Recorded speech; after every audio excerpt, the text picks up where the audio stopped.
ng pana ni Cupido, hindi na mapipigilan ang ating puso. Haharapin natin ang lahat ng balakid, mapaoo lang ang taong ating iniibig. Ikaw kapuso, kaya mo bang ipaglaban ang pagmamahal mo kahit na kontra sa'yo ang magiging biyanan mo?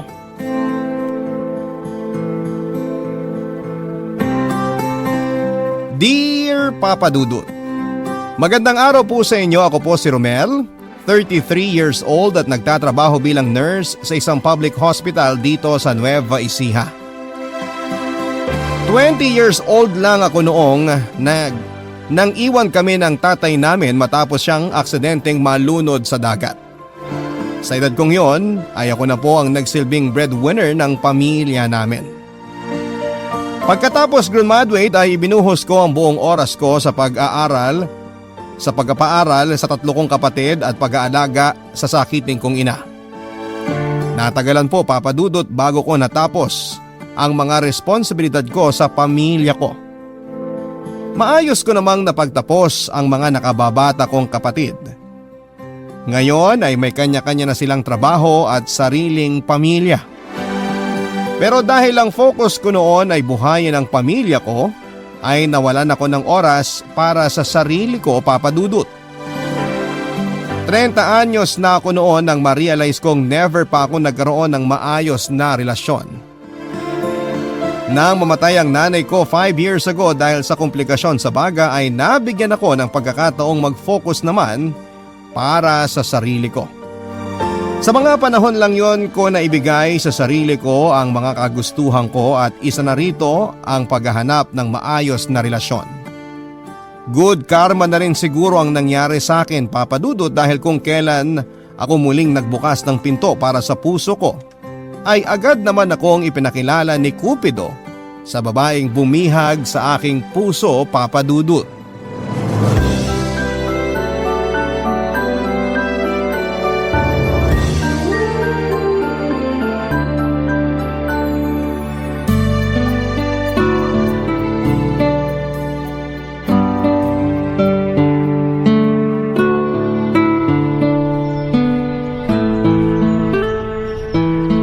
O sige na guys, mauna na ako sa inyo.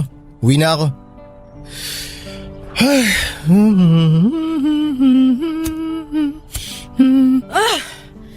Kuya, may lighter ka ba dyan? Ha? Uy, bawal magyosi rito. Nasa ospital ka oh. Nasa labas naman ako ng ospital Kahit na nasa hospital premises ka pa rin. Ano ba yan? Ang ganda-ganda mo tapos nagyosi ka. Bakit? Para sa mga pangit lang ba ang sigarilyo? Hindi, pero nakakapangit ang paninigarilyo.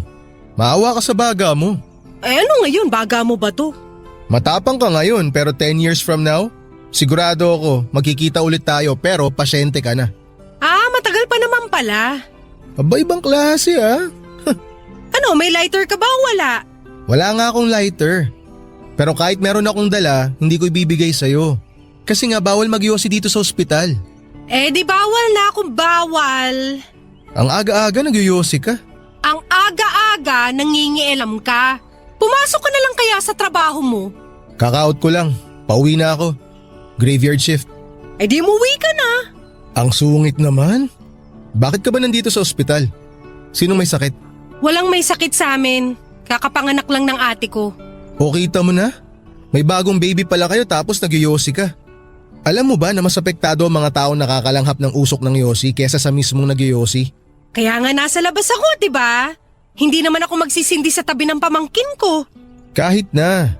Naiiwan pa rin ang amoy ng yosi sa katawan mo. Diyan sa damit mo. Sa mga kamay mo. Yan ang maaamoy ng mga tao sa paligid mo. Third hand smoking ang tawag dyan. Sa kailangan ko magyosi. Naghahanap ang katawan ko ng sigarilyo lalo na kapag stressed ako. Ba't ka naman stressed? Ang toxic ng pamilya namin ngayon. Nagle-labor na si ate pero hindi pa rin maibaba ni mama ang pride niya. Nanganak na't lahat yung kapatid ko, galit pa rin sila sa isa't isa. Bakit? Ano bang nangyari? Alam mo, ngayon lang ako nakakita ng lalaking tsismoso. Hindi ako tsismoso. Curious lang akong tao. So, ano ang nangyari? Mahabang kwento? Aabutin tayo ng next shift mo kapag nagkwento ko sa'yo. Ayos lang sa akin kahit abutin na ako ng susunod na shift ko. Oh, Simulan mo na magkwento. Basta, ang bottom line, galit si mama sa mga lalaki. Ayaw niya kami mag-boyfriend. Pero hindi siya sinunod ni ate, nakipag-boyfriend siya nang hindi alam ni mama. Nalaman na lang namin nung nabuntis siya, kaya ayun, mas lalong nagalit si mama. Simula nun, hindi na sila nag-iimikan. Ewan ko ba? Ang taas-taas ng pride ni mama. Hindi man lang niya magawang bisitahin ang unang apo niya. Unang apo niya yung baby? Wow, congrats! Ang hirap maging masaya kung alam mong hindi magkasundo ang pamilya mo. Nakakawalang gana. Alam mo, imbis na sunugin mo yung baga mo, gumawa ka na lang ng paraan para magkaayos yung ate at mama mo.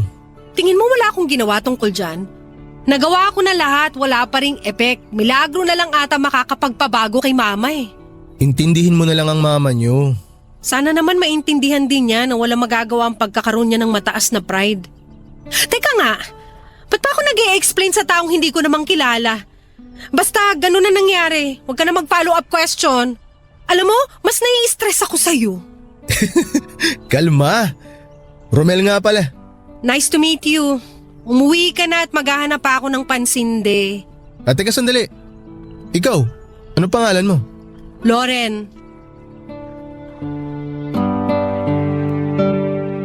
Matapos ang maiksing pag-uusap namin yon ni Lauren ay mabilis kaming nagkagaanan ng loob, Papa Dudut.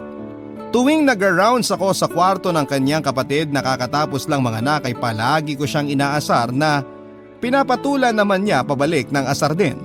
3 araw silang nanatili sa ospital noon dahil kinakailangan pang magkaroon ng ilang laboratory tests ang pamangkin ni Lauren. Dahil night shift ako ay palagi ako noong dinadalaw ni Lauren sa station namin para makipagkwentuhan. Papadudot marami ako nalaman tungkol sa buhay ni Lauren sa maikling panahon ng pagsasama namin.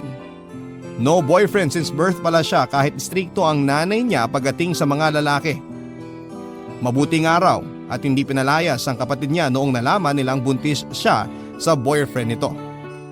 Nang ma-discharge ang kapatid nito ay yun na po ang huling pagkikita naming dalawa. Ang pagkakamali ko lang noon ay hindi ko nahingi ang contact details niya. Sinubukan ko po siyang hanapin sa Facebook pero noong in-add ko siya ay hindi niya ina-accept ang friend request ko. Akala ko noon ay hindi na kami magkikita pa. Pero mukhang tadhana na ang nag-decide na pagtagpuing muli kami. Dahil matapos ang halos 2 taon ay muling nagpakita sa akin si Lauren. Nang muling manganak ang kapatid nito. Sa ikalawang pagkakataon, Papa Dudut.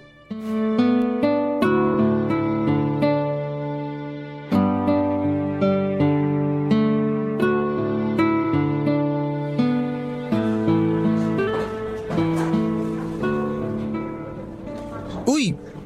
Lauren? Oo, tama, Lauren! Long time no see ah! Sino ka? Magkakilala ba tayo? Si Romel! Di mo na ako naaalala? Ako yung nurse na kasama mong nakabantay sa ate mo noon nung nanganak siya. Oo nga! Ikaw nga! Sorry, hindi kita naalala. Ang tagal na kasi nun. Muntik na nga rin kitang di makilala eh. Nagbago itsura mo ah. May clean na pala buhok mo. Oo, sunod sa uso. Kumusta ka na? Eto, night shift pa rin hanggang ngayon. Ikaw, ba't nandito ka?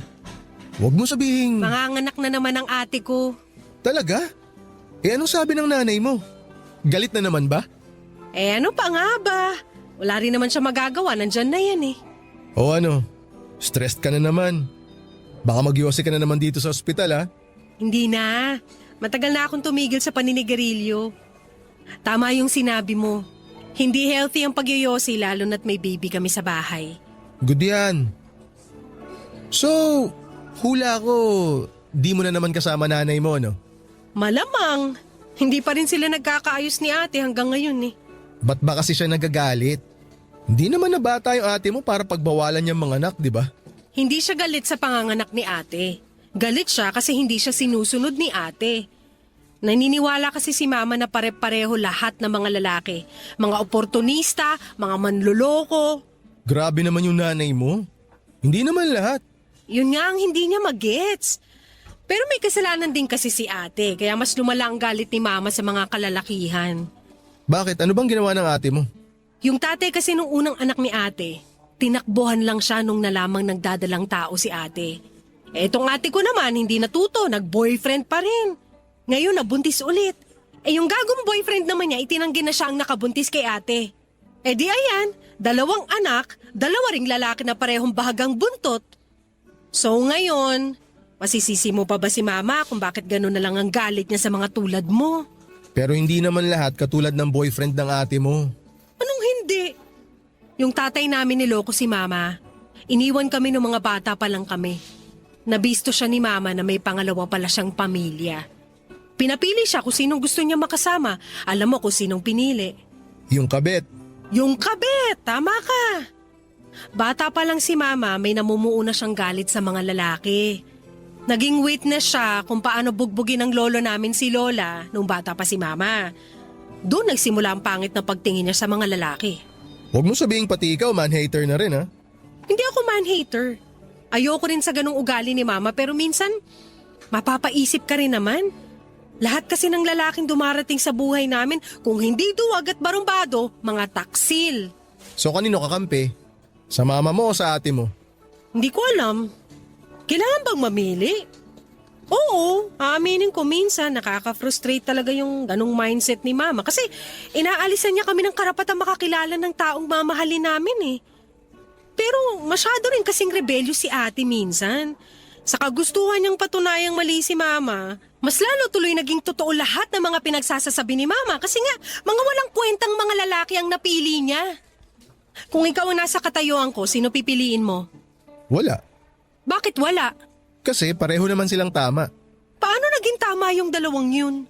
Hindi mo kasi pwedeng sabihing mali ang iniisip ng mama mo. Kasi yun yung naranasan niya eh. Yun yung pinagdaanan niya. Yung ate mo naman, ipinaglalaban niya lang yung karapatan niya. Siguro yung pinaka-best na gawin mo, intindihin mo yung pinanggagalingan ng mama mo. Pero, wag mo ring isara yung isip mo tulad ng ginagawa niya. Dapat maging open ka sa opinyon ng iba kasi hindi naman lahat ng tao pare-pareho eh. May mga taong katulad ng tatay mo. May tao naman na katulad ko. Loyal. Sus, loyal ka? Oo naman. Pero wait lang ha. Magra-rounds muna ako. Balikan kita mamaya. O sige, balikan mo ako ha. Kailangan ko mag-vent para hindi ako sumabog. Alam mo naman kung saang room kami, no? Oo, hanapin na lang kita mamaya. Sige na. Balikan mo na yung ate mo.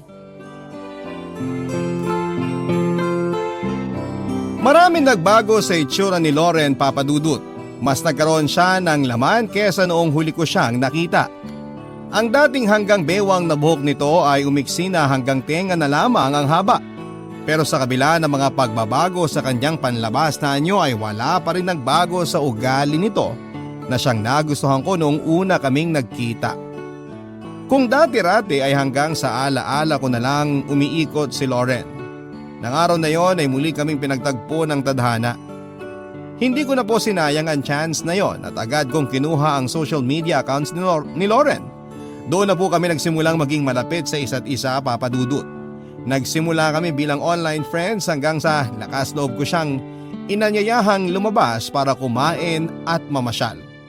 Ang pagkakaibigan namin ay mas lumalim pa hanggang sa sinimulang ko na po siyang ligawan, Papa Dudut. Masasabi kong mas mahirap pa kesa sa pagdaan sa butas ng karayom ang ginawa kong panliligaw kay Loren. Totoo ngang napakalaki pala ng galit ng nanay niya sa mga kalalakihan. Hindi ko alam kung anong dahilan o kung paano ito nagsimula pero hindi ko yung ginawang rason para tigilan si Loren. Nagpursige ako sa panliligaw para mapasagot si Loren hanggang sa matapos ang halos 2 buwan ay sinagot niya rin ako kahit na hindi pabor sa akin ang kanyang ina, Papa Dudut. Ang mga kwento ng pag-ibig, kwento ng buhay at kwento ng pag-asa. Nasa Spotify na, Barangay Love Stories. Pakinggan kahit kailan, kahit saan. Barangay Love Stories sa Spotify. Kinig na, kabarangay! Papa Dudut, dahil sa sobrang man-hater nga ng nanay ng babaeng pinakamamahal ko ay naging patago po ang aming relasyon. Naging smooth pa rin ang relasyon namin dalawa kahit na ganon, Papa Dudut, Very mature ang naging trato namin sa aming relasyon. Hindi man maiwasang magkaroon kami ng misunderstanding kung minsan pero agad din naming naaayos sa pamamagitan ng maayos na usapan. Naging motto na naming dalawa na walang matutulog hanggat hindi kami nagkakaayos. O habang nasa kalagitnaan kami ng tampuhan, ito ang isa sa mga sikreto kung bakit mas tumatag ang relasyon naming dalawa ni Lauren. Sa pagtagal ng relasyon namin, halos masanay na kaming patago ang lahat ng ginagawa naming dalawa. Para kaming gumagawa ng kasalanan kahit na ang totoo ay pareho naman na nasa tamang edad na kami para mag-ibigan. Wala kaming tinatapakang ibang tao at pareho namang totoo ang nararamdaman namin sa isa't isa. Ito rin siguro ang nararamdaman noon ni Lauren kaya matapos ang ilang buwang pagsasama ay nagdesisyon siyang aminin na ang katotohanan sa kanyang nanay. Alam kong hindi pa ako gusto ng nanay ni Lauren noon pero malaki ang tiwala ni Lauren na matatanggap din ako ng nanay niya kapag lubusan na niya akong makilala. Ibang-iba raw kasi ako sa mga lalaking dumaan sa buhay nila at umaasa si Lauren na baka ako na ang magpabago sa pagtingin ng kanyang ina sa mga kalalakihan. Kaya nang dumating ang araw na iharap na niya ako sa kanyang nanay ay pinaghandaan ko talaga ang araw na yon. Papa Dudut.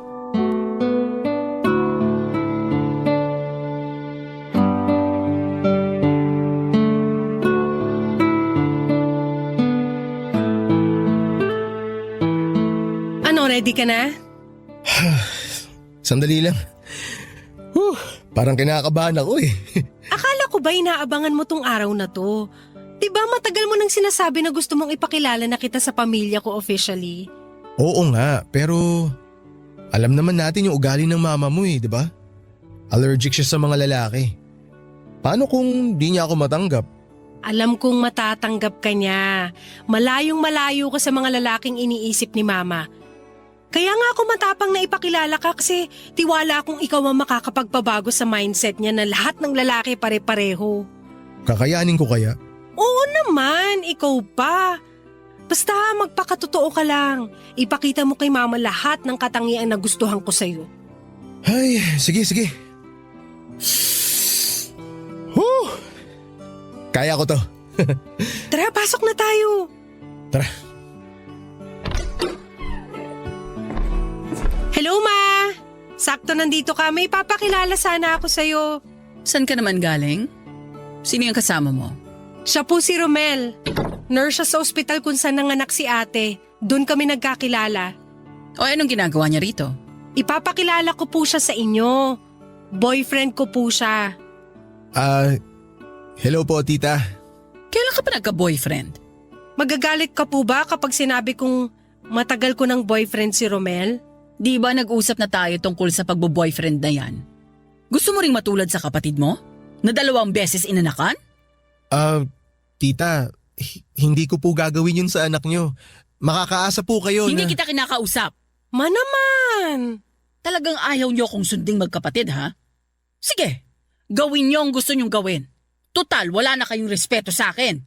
Ma, ilang taon na ako. Nasa edad naman na ako para makipagrelasyon. Hindi na ako teenager na dapat pagbawalan kung magbo-boyfriend ba ako o hindi. Kahit ano pang edad ninyo, hindi magbabago ang katotohanang anak ko pa rin kayo. Kaya pagbabawalan ko kayo, lalo na kung alam kong ito ang makakabuti sa inyo. Bigyan niyo naman po ng chance si Romel. Mabait siya. Hindi siya tulad ng mga lalaking nakilala niyo. Hindi siya katulad ni Papa. Huwag mo ang masali-sali sa usapan niya walang kwentang tatay ninyo. At huwag mo kong tinuturuan, Loren. Dahil mas matanda ko kaysa sa'yo. At ikaw, lalaki. Yes po tita. Umuwi ka na. Huwag niyo naman ako ipahiya sa harap ng boyfriend ko, Ma. Tingnan mo. Boyfriend pa lang yan. Pero ang laki na ng ipinagbago ng ugali mo. Sumasagot-sagot ka na sa akin ngayon? Kasi sarado na yung utak niyo, Ma.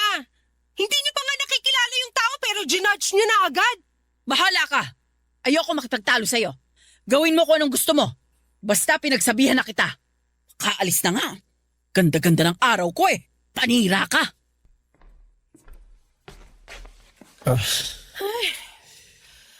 O ano? Sabi ko sa'yo eh. Pasensya ka na ha. Baka bad mood lang si Mama. Basta tiwala pa rin ako na magugustuhan ka niya. Huwag ka sana magalit sa inasal niya ha. Wala yun. Never ako magagalit sa magiging future nanay ko. Ikaw talaga? Halika, ipapakilala kita sa isa ko pang kapatid. Sana naman hindi rin siya man hater, no? Lalaki yun, baliw. Halika na. Gets ko naman papadudot kung bakit nainis si Lauren sa kanyang nanay ng araw na yon. Pero kailangan ko ring intindihin na may pinanggagalingan ang galit ni Tita Olivia. Simula ng araw na yon ay ginawa kong misyon para sa sarili ko na baguhin ang pananaw ni Tita Olivia sa mga kalalakihan. Papadudot nagpatuloy ang relasyon namin ni Lauren kahit na alam naming pareho na hindi pabor sa amin si Tita Olivia. Umabot kami ng 3 taon bilang magkasintahan at sa loob ng mga taong yon ay ginawa ko ang lahat ng makakaya ko para lang magustuhan ako ni Tita Olivia, Papadudot. Ipinakita ko sa kanya na meron akong maayos na buhay at magandang trabaho para masuportahan ang anak niya. Siniguro ko rin na mararamdaman nila ang pagiging sincere ko kay Lauren. Alam kong pagbubuhat ng sariling bangko ang sunod kong sasabihin pero ibinida ko rin sa pamilya ni Lauren ang pagiging masipag, matulungin at maintindihin kong pag-uugali. Bawat galaw ko ay siniguro kong walang pagkakamali. Ayoko kasing makitaan ako ni Tita Olivia ng anumang negative sa mga ginagawa ko dahil alam kong gagamitin niya ito against sa akin. Pero Papadudot, matapos ang lahat ng effort na ginawa ko ay wala pa ring nagbago sa pakikitungo sa akin ni Tita Olivia. Hanggang sa dumating ang araw na kinailangan niya ang tulong ko. Nagulat na lamang ako noon nang bigla akong makita si Lauren sa ospital na pinagtatrabahuhan ko matapos isugod si Tita sa ospital, Papadudot.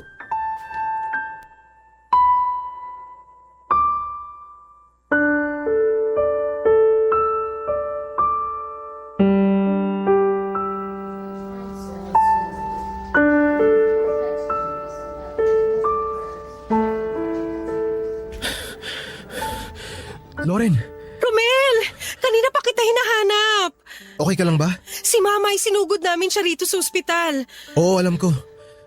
Nakita ko yung ate mo sa harap ng operating room ngayon lang. Natakot ako nung nakita ko siya dito sa ospital.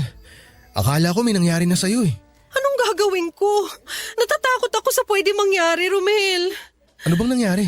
Hindi ko alam. Ang bilis ng mga pangyayari eh. Nanonood lang kami ng TV kanina tapos nung nagpunta si Mama sa kusina, bigla na lang siya nawala ng malay. Tumama ang mukha niya sa lamesa. Pagkagising niya, bigla siya nagsuka ng dugo. Huwag ka mag-alala.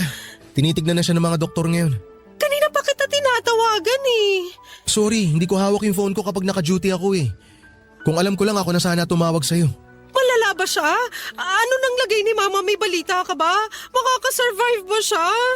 Kumalma ka lang. Nasa mabuti na siyang mga kamay.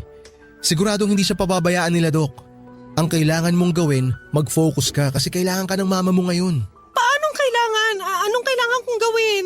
Nakausap ko kanina yung nurse in charge. Nagka-internal bleeding daw si tita dahil sa ulcer niya. Lauren, maraming dugo ang nawala kay tita. Kailangan natin ng blood transfusion. Ako! Pwede ako! B positive ako! Unfortunately, very rare ang blood type ng mama mo. O negative ang blood type niya. Kaya O negative rin ang kailangan nating dugo. Eh si ate! Hindi rin match eh. Ano nang gagawin natin? Sa ngayon wala kaming available na O negative dito sa ospital. Pero naghahanap na sila kung may available pa sa iba. Paano kung wala mahanap? Ano mangyayari kay Mama? Huwag mo munang isipin yan. Makakahanap tayo, okay? Ang gawin mo, magtanong ka sa mga kamag-anak nyo, sa mga kaibigan nyo, kung anong blood type nila at kung willing ba silang mag-donate ng dugo. Alam ko, minsan naiinis ako kay Mama pero ayoko siyang mawala, Romel. Please tulungan mo siya. Oo, may kinontak na akong kaibigan. May isa akong kakilalang O negative ang dugo pero kinokontak ko pa rin siya hanggang ngayon. Kung hindi lang sana ako naka-duty, pupuntahan ko na siya ngayon eh. Sino? Taga saan ba siya? Ako na lang pupunta sa kanya. May kinausap na akong kakilala para puntahan siya. Huwag mo nang problemahin yun. Huminahon ka lang, okay? Paano ko hihinahon? Nasa bingit ng kamatayan ng nanay ko. Halika nga, yakapin kita para kumalma ka ng konti.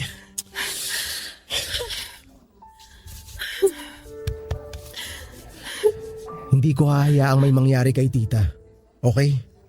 Kaya kumalma ka lang. Alam naman nating fighter siya eh. Baka nga kapag nalaman niyang magkayakap tayo ngayon, biglang bumangon yun sa operating table para pagalitan ako eh. Nagbiro ka pa talaga sa ganitong sitwasyon. Pinapakalma lang kita. Tinan mo nga yung suot mong tsinelas, magkaiba pa. Eh paano naman kasi? Sobrang nagpanik na ako kanina. Hindi ko na alam ang gagawin ko. Halika, may nakatago akong tsinelas sa nurse's station. Yun na lang muna yung gamitin mo. Paano si Mama? Kami nang bahala sa kanya. Okay? Pangako ko sa'yo, gagawin ko ang lahat para makahanap ako ng donor. Kumalma ka na. Maraming salamat, Romel. Paano na lang ako kung wala ka? Sa awa ng Diyos ay naging matagumpay naman ang naging operasyon ni Tita Olivia ng gabing yon, Papa Dudut. Mabuti na lamang at meron akong nahanap na kaibigang may blood type na O negative na willing mag-donate. Matapos ang operasyon ay inabot ng ilang araw si Tita Olivia sa ospital. Ako ang naging katuwang ni Lauren upang magbantay sa kanyang nanay habang nagpapagaling mula sa sugat nito. Abot-abot ang pasasalamat ni Tita Olivia sa akin noon dahil sa mabilis kong pagresponde sa problema ang kinaharap ng kanilang pamilya. Ipinakilala ko rin noon si Tita sa kaibigan ko na siyang nagbigay sa kanya ng dugo. Papadudod sa pagkakataong yon ay nakasilip ako ng kaunting sinag ng pag-asa. Akala ko noon ay mababago na ang pananaw ni Tita Olivia matapos ang nangyari pero mali pala. Ang inakala ko dahil gumaling na ang sugat niya at lahat-lahat ay hindi pa rin naalis ang kinikimkim na galit ni Tita Olivia sa mga tulad kong lalaki.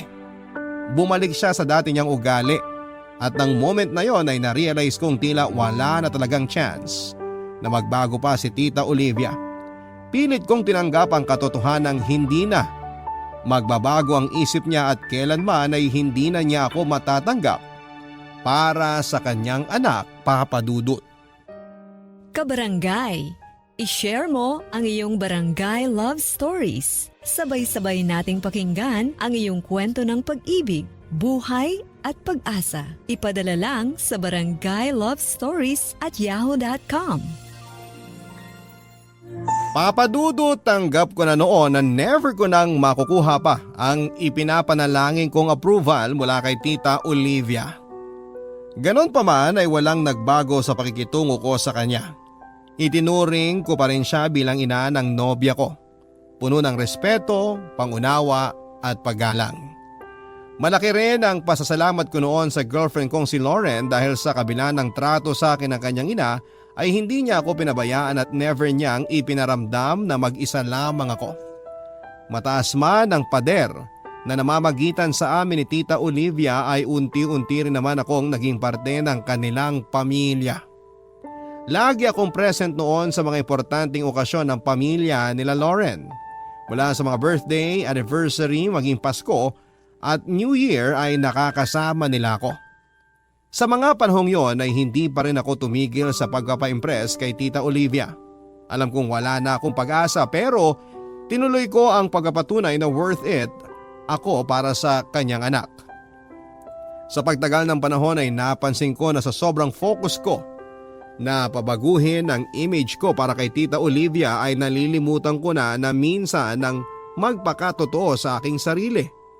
Sobrang kalkulado ko na ang mga galaw ko noon sa takot na makagawa ako ng kamalian. Pilit kong binuo ang isang perpektong Romel. Pero doon ko nga na-realize na hindi na ang pananaw ni Tita Olivia ang binabago ko kundi ang sarili ko na mismo. Kaya bago ko pa makalimutan ang totoong ako ay lakas loob kong kinausap si Tita Olivia, Papa Dudut.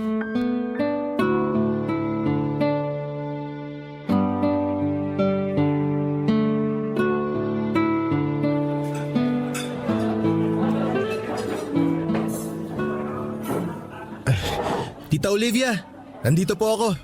Anong ginagawa mo rito? Nasaan si Lauren? Maupo na po muna kayo. Umorder po ako ng food natin. Ang sabi ko, nasaan ang anak ko? Ang totoo po niyan, tita, kinausap ko po si Lauren na mag-set ng lunch para sa ating dalawa. Hindi po siya darating ngayon. Ako lang po ang nandito. Anong kalokohan to? Tita, Gusto ko po sana kayong kausapin tungkol sa relasyon namin ni Loren. Alis na ako. Tita, magpo-propose na po ako kay Loren. Anong sabi mo? Please po, tita. Gustong gusto ko po talaga kayong makausap. Kaya sana po mabigyan niyo ako ng chance. Pakinggan niyo lang po muna ako sandali. Tama ba ang narinig ko? Plano ko na po talaga mag-propose kay Loren, tita. Pero hindi ko po yun gagawin. Hanggat hindi ko po nakukuha ang basbas ninyo. Huwag mo nang subukan kasi hindi kita papayagang magpakasal sa anak ko. Tita, alam ko po na galit kayo sa mga lalaki. Hindi ko po alam kung saan nagsimula ang galit niyong yan o kung bakit hanggang ngayon iisa pa rin ang tingin niyo sa amin. Pero nangangako po ako sa inyo na hindi po mararanasan ni Loren ang naranasan niyo noon. Dahil hindi po ako ganong klaseng tao, tita. Pare-pareho lang kayo. Ganyan na ganyan ang pananalita ng mga lalaking manloloko. Tita, katulad po ni Loren, wala rin po akong tatay. 20 years old po ako noon nung mawala ang tatay ko. Kasi mas pinili niyang ibuwis ang buhay niya para sa ibang tao. Anniversary ng mga magulang ko noon. Nasa dagat kami para mag-celebrate. Hindi ko po alam na yun na pala yung huling araw na makakasama ko ang tatay ko. May isang lasing po na nalulunod nun. Si tatay po ang unang rumisponde pero kapalit po ng katapangan niya ngayon, buhay niya po ang nawala. Tingin mo ba mababago ng kwento mong yan ang pagtingin ko sa mundo? Hindi. Sorry sa nangyari sa tatay mo, pero hindi ko nakasalanan yon. Tita, hindi ko po ginagamit ang kwento ng tatay ko para baguhin ang pananaw niyo sa buhay. Gusto ko lang pong ipunto na hindi po lahat ng tao pare-pareho. Hindi po lahat ng tao katulad ng pinaniniwalaan niyo. Opo, hindi siguro naging maganda ang trato sa inyo ng tatay ninyo. Niloko kayo ng asawa niyo. Pero hindi po ibig sabihin no na ganun din po ang gagawin ko sa anak ninyo. Hindi po ganun ang lahat ng mga lalaki. Alam mo ba kung bakit wala akong tiwala sa mga lalaki? Kasi ang mga tulad ninyo, walang respeto sa mga kababaihan. Kahit kailan, hindi na magbabagong tingin ko sa inyo mga lalaki. Para sa akin, mapagsamantala kayo. Mga hayop kayo. Hindi mababago ng kahit anong kwento ang pang-aabusong nangyari sa akin. Biktima ako ng pangahalay. Alam mo kung sinong gumahasa sa akin? Kaibigan ng tatay ko. Ngayon, sabihin mo sa akin, deserve ko ba na mangyari sa akin yon? Isang 40 anyos na humalay sa isang 17 anak ng kanyang kumpare? Anong kasalanan ko? Bakit kailangan ko maranasan ng ganong klaseng kahayupan? Sorry po, tita. Hindi ko po alam na ganun pala ang nangyari sa inyo. Malaki ang pasasalamat ko sa iyo dahil tinulungan mo ko nung nangailangan ako. Pero pasensya ka na. Hindi kita matatanggap sa pamilya ko. Tita, sandali. Bago po kayo umalis, may gusto lang po akong ibigay sa inyo.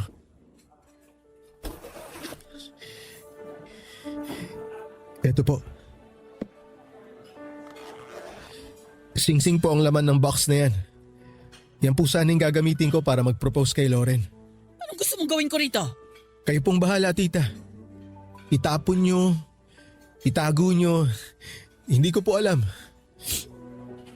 Pero gusto ko lang pong malaman nyo na mahal ko po ang anak ninyo. At kailanman hindi ko po magagawa kay Loren ang mga bagay na iniisip ninyo. Sana balang araw, mabigyan niyo po ako ng pagkakataon na patunayan ang sarili ko sa inyo, tita. Hindi ko po iiwan ang anak ninyo. Pero nirirespeto ko po kayo. At hanggat hindi ko po nakukuha ang basbas ninyo, tita, iisang tabi ko na po muna yung plano ko na magpakasal kay Loren. Tita, sana po maintindihan niyo ako. Papadudot na gulat ako sa mga revelasyong ibinahagi sa akin ni Tita Olivia. Hindi ko alam na ganun pala kalalim at kaseryoso ang pinanggagalingan ng galit na nararamdaman niya sa mga kalalakihan. Hindi ko alam kung aware ba si Loren sa nangyari sa kanyang nanay pero binabuti ko na lamang na itago ang sikreto ni Tita Olivia. Isa pa ay wala ako sa lugar para sabihin sa iba ang masaklap na dinanas nito sa kanyang nakaraan. Sa mga nalaman kong katotohanan ay napagtanto kong wala akong karapatan para baguhin kung anuman ang nararamdaman ni Tita Olivia. Nabuo ang galit niya dahil sa mga personal niyang karanasan at hindi ko maaaring i-invalidate ang nararamdaman niya sa mundo dahil hindi ko dinanas sa mga naranasan niyang hirap sa buhay. Simula noon ay tuluyan na akong naliwanagan kung bakit gano'n na lamang ang galit ni Tita sa mga kalalakihan. Doon din ay itinigil ko na ang misyong kong baguhin ang pananaw niya sa buhay. Hihintayin ko na lang na kusang maghilom ang mga sugat sa puso niya. At pinapanalangin kong sana balang araw ay makamit din niya ang kapayapaan at kapanatagan ng kanyang loob. Sa mga sumunod na buwan ay kapansin-pansin ang biglang pagbabago ng ugali ni Tita Olivia. Nagsimula siya magkaroon ng concern sa akin, maliliit man na hakbang pero ipinagpapasalamat ko na unti-unti nang bumababa ang pader na binuo niya sa pagitan naming dalawa. Hanggang sa dumating na nga po ang araw na pinakahihintay ko. Ang bigyan ako ng chance ni Tita Olivia na patunayan ang sarili ko sa kanya.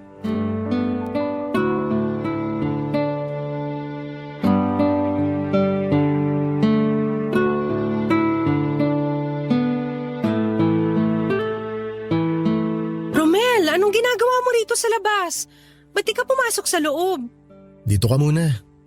Tabihan mo ako. Ang ganda ng langit oh. Ito yung tinatawag nilang golden hour eh. Yung tipong nagkukulay orange yung mga ulap kapag sunset. Hindi ko alam nakaka-appreciate ka pala ng mga ganitong bagay. Oo naman. Napapansin ko kahit small details. Tulad ngayon. Ang haba na naman ng buhok mo. Wow, pati buhok ko napansin mo. Oo, binabalik ko talaga yung dati kong buhok. Naalala ko nga sobrang haba ng buhok mo nung una tayo nagkita. Ayaw mo na ba sa maiksing buhok? Okay lang naman. Bakit mas gusto mo ba yon? Kahit naman anong style ng buhok mo, maganda ka pa rin eh. Eh paano kung wala akong buhok? Maganda pa rin. Talaga? Oo naman. Nandito pala kayo. Tita. Kanina ko pa kayo hinahanap. Bakit ma? May kailangan ka ba? Gusto ko sanang kausapin si Romel. Ako po? Pwede bang maiwan mo muna kaming dalawa, Loren? Okay. Sige, pasok muna ako sa loob.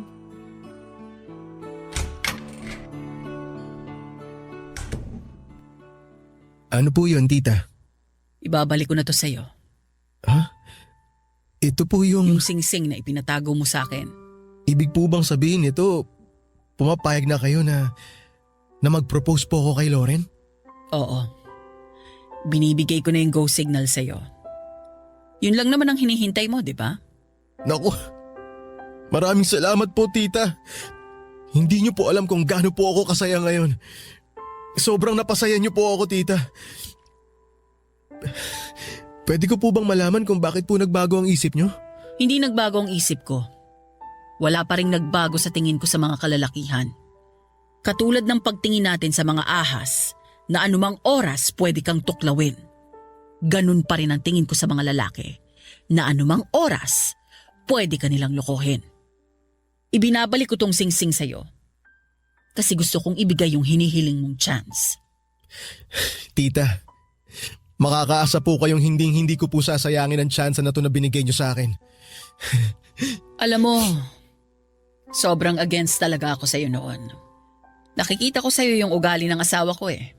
Sobrang nagtiwala ako sa kanya noon, katulad ng pagtitiwalang binibigay sa'yo ngayon ni Loren. Pero matapos ng lahat, ganun palang magiging ending namin dalawa. Aaminin ko sa'yo, sobrang nakatutok talaga ang mga mata ko sa'yo. Bawat galaw mo, inaabangan ko. Alam mo kung bakit? Kasi gusto kitang hanapan ng butas. Gusto kitang makitaan ng pagkakamali para mapatunayan ko kay Loren na tama ako all along. Pero sa sobrang pagtuto ko sa'yo, iba ang nakita ko. Nakita ko kung gaano katotoo ang pagmamahal mo sa anak ko. Nakita ko kung gaano siya kasaya na kasama ka. Yung mga maliliit na bagay na ginagawa mo tulad ng pakikipaglaro sa mga apo ko. Pagbubukas ng pinto para sa amin o yung Simpleng pagbibigay ng upuan para makaupo kami. Small things. Pero sobrang na-appreciate ko yung mga bagay na yon. Kaya kako sa sarili ko, hindi naman siguro masama kung ibigay ko na lang sa inyong dalawa ni Lauren yung gusto ninyong mangyari. Ina lang naman ako na tagagabay at taga-suporta sa mga anak ko. Hindi ko hawak ang buhay nila. Ayoko rin namang may pagsisihan sila sa bandang huli ng dahil sa akin. Tita, alam ko po na mahirap ibalik ang tiwalang nawala sa inyo. Sobrang laki po ng respeto ko sa inyo, tita. Na nakayanan niyo pong lampasan ang lahat sa kabila ng mga masasamang nangyari sa buhay ninyo noon. Nagawa niyo pong palakihin ang mga anak niyo bilang mabubuting tao. Kaya po, tita, isang karangalan po sa akin na pinagbuksan niyo ako ng pinto para pumasok sa buhay niyo at sa buhay ng anak niyo. Isa lang ang hiling ko sa iyo, Romel. Alagaan mo si Lauren. Huwag mo siyang sasaktan. Ayokong maranasan niya ang naranasan ko noon. Patunayan mo sa akin na mali ako, na mali ang tingin ko sa inyo. Opo, tita. Pinapangako ko po na patutunayan ko sa inyo. Hinding-hindi ko po sasaktan ng anak niyo. Sana nga magawa mo yung pangako mong yan. Tita, maraming salamat po. Maraming salamat po talaga. Sige na. Baka hinihintay ka na ni Lauren sa loob.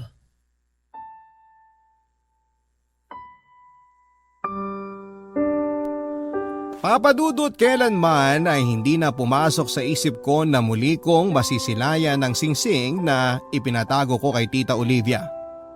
Walang mapagsidla ng tuwa na nararamdaman ko ng araw na yon ang sa wakas ay binalik niya sa akin ang singsing na yon. Ibig sabihin lamang nito ay ibinibigay na rin niya sa akin ang basbas. Basbas na maaari ko nang hingin ang kamay ng kanyang anak na si Lauren. Ang totoo niyan, Papadudot, ay plano ko na nga sanang bumili noon ng bagong singsing dahil gusto ko nang pakasalan si Lauren kahit na ayaw sa akin ng nanay niya. Mabuti na lamang at hinabaan ko ang pasensya ko at pinagkatiwalaan ko si Tita Olivia na balang araw ay matatanggap din niya ako. Nang araw na yon ay 2 panalangin ko ang ibinigay sa akin ni Lord. Ito ay ang matanggap ako ni Tita Olivia at ang pangalawang panalangin ay makakapag-propose na rin ako sa babaeng pinakamamahal ko. Sa mga sumunod na linggo ay agad ako nag-propose kay Lauren sa harap ng kanyang pamilya. Yun na po siguro ang isa sa mga hindi ko makakalimutang araw sa buhay ko. Sa ngayon ay engaged to be married na po kami ni Lauren at nakatakda kaming ikasal 5 months from now. Nakakatuwang balikan ang naging kwento ng pag-ibig namin ni Lauren dahil ako mismo ay maraming natutunan sa naging takbo nito. Na-realize ko, Papadudot, sa naging storya ng buhay ko na lahat tayo ay may iba't ibang karanasan na siyang bumuo sa mga opinyon at pananaw natin sa buhay. Minsan ay kailangan natin itong irespeto dahil lahat tayo ay may kanya-kanyang laban na hinarap sa kasalukuyang pang hinaharap. Hanggang dito na lamang po ang kwento na ibabahagi ko sa inyo, Papadudot, at sana katulad ko ay marami rin kayong natutunan sa naging kwento ng buhay ko. Muli magandang araw po sa inyo at sa lahat ng inyong mga listeners. Ako po ang inyong forever kapuso at kabarangay, Romel. Ang buhay ay mahiwaga, laging may lungkot at saya. Sa Papadudot Stories, laging may karamay ka. Mga problemang kaibigan, dito ay pakikinggan ka.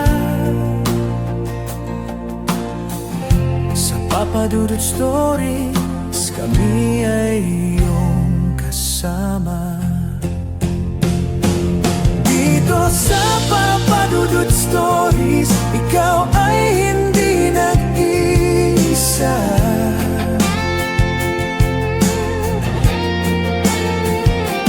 Dito sa Papadudot Stories, may nagmamahal sa'yo.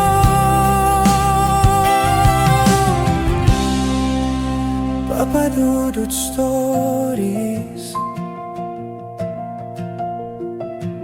Papadudot Stories. Papadudod Stories.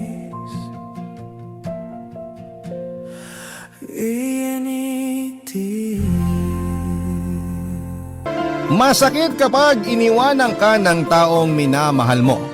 Lalo na at ito ang kauna-unahan mong pag-ibig. Minsan dahil nasaktan tayo ay hindi na natin nabibigyan ang pagkakataon ng sarili natin na magmahal muli. Ikaw kapuso, hanggang saan ka kayang dalhin ang sakit na dulot ng una mong pag-ibig?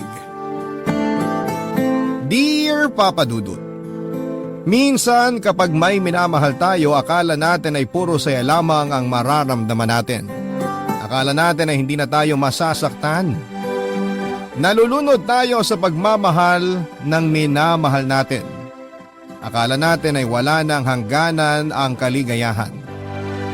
Kaya kapag nasaktan, hindi lamang doble ang sakit, magdudulot pa ito ng panghabang buhay na pagkabilanggo sa sakit na dulot nito. Papa Dudut, ako po si Teresita, HR Head sa isang department store dito sa Calapan City, Oriental, Mindoro. Hindi po ako mahilig makinig sa mga dula sa radyo. At hindi ko rin alam kung kailan ako nagsimulang mahumaling din sa boses mo. Basta naramdaman ko na lamang na hinahanap ko na rin ang boses mo, Papa Dudut. Tuwing break time namin ng mga kasama ko ay aliw na aliw kami sa pakikinig sa iyo. Nakakaadik ika nga ng mga kasamahan ko. Hindi na kumpleto ang araw namin nang hindi ka naririnig. At ang nakakatawa ay hindi lang ako nagdagdag sa listener mo, sumulat pa ako sa iyo at nagbaka sakaling mapili mo ang sulat ko. Habang sila naman ay nagbabalak pa lamang na sumulat sa iyo ay inunahan ko na po sila. Dahil daw kasi ng maagap ang masikap.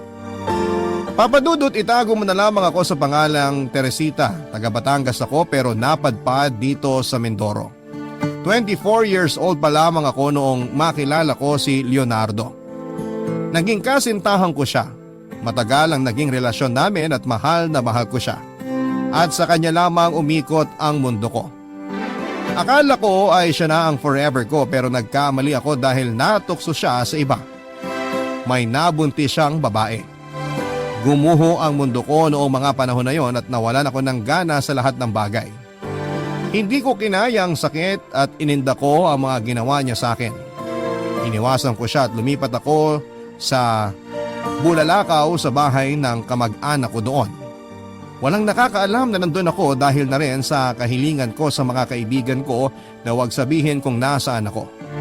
Ilang taon din akong namalagi doon hanggang sa magkaroon ng magandang offer ang kakilala ko para lumipat sa Calapan at doon na magtrabaho. Alam ko po na malaki ang tsansa na magkikita kami ni Leonardo dahil ang huling alam ko ay sa Calapan na rin po ito naninirahan. Kaya hindi malayo na magtagpo ang landas naming dalawa. Hindi ko alam kung handa na ba akong makita siya dahil masakit pa sa akin ang ginawa niya pero kailangan kong harapin ang takot na yon. At hindi na ako dapat mabuhay sa sakit na dulot ng nakaraan. Hindi magiging payapa ang isipan ko hanggat hindi ko nagagawang harapin ang takot ko. Magpakalayo man ako sa kanya ay hindi magagamot noon ang sakit. Dahil sa sakit na yon ay hindi na ako muling nakipagrelasyon. At ipinangakong hindi na ako muling iibig pa.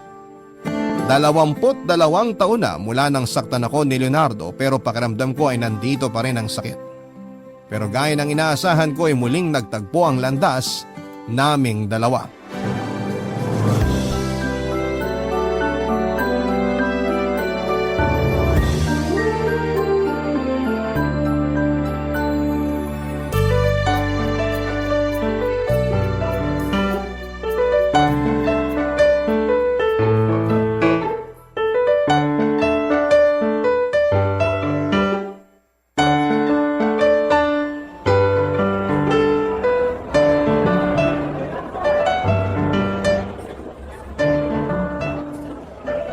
Ilang beses ko bang sasabihin sa'yo na tigilan mo na ako? Napapagod na ako sa ginagawa. Aray! Ano ba? Ano ba? Tumingin ka nga sa dinadaanan mo. Pwede ba? Ikaw tumingin sa dinadaanan mo. Nagmamadali ako. Teresita? Ikaw ga! Kumusta ka na? Leonardo? Ako nga! Kumusta ka na? Dito ka ba nagtatrabaho? May asawa ka na ba? Ilan na anak mo? Grabe, ang ganda mo pa rin. Daming tanong. Okay lang ako. Wala pa akong asawa at wala akong balak mag-asawa dahil baka manloloko din silang gaya mo. Aray, ang tagal na nun ah. Galit na galit ka pa rin ba sa akin? Walang nakakatawa. Palibasa kasi sanay na sanay ka ng manloko ng babae kaya tinatawanan mo na lang ang ginawa mo sa akin.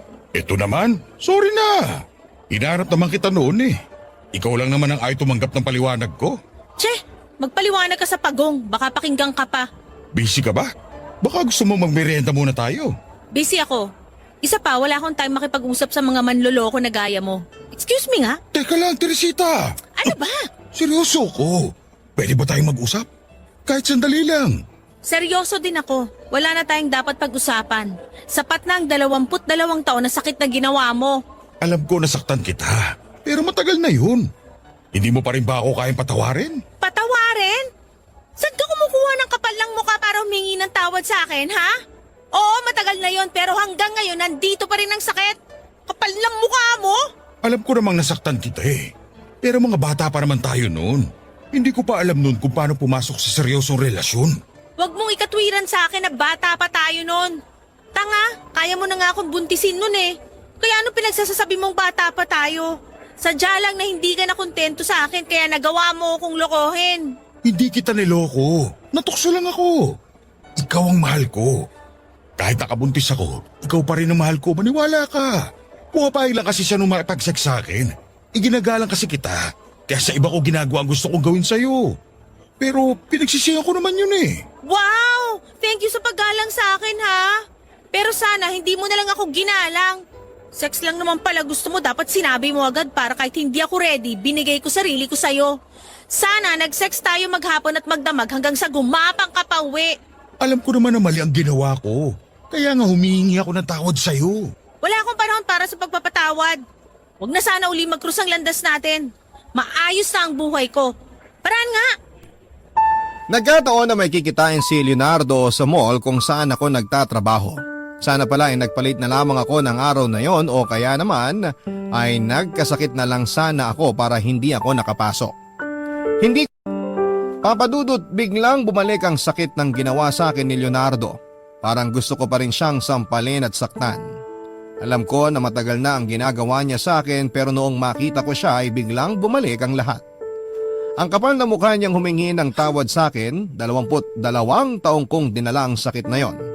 Tapos kung umarte siya ay parang napakasimple lamang ng ginawa niya sa akin. Akala ko yun ang huli naming pagkikita. Pero ginawa ni Leonardo ang lahat para malaman niya kung saan ako nagtatrabaho, kung anong oras ako umuuwi. Patuloy ko siyang iniwasan papadudot gaya ng paulit-ulit kong sinasabi sa sarili ko at sasabihing layuan ko ang asawa niya. Hindi ko na siguro kakayanin kapag ganon, pero makulit po si Leonardo papadudot kaya kahit ayaw ko nang makipag-usap sa kanya, ay napilitan akong kausapin siya ng maayos para lamang tigilan na niya ako. Siguro nga ay tama na pakinggan ko ang side niya para na rin sa ikakatahimik ko. Baka rin sapat na ang paliwanag niya para masagot lahat ng tanong na matagal ko nang hinahanap kaya naman pinagbigyan ko siya.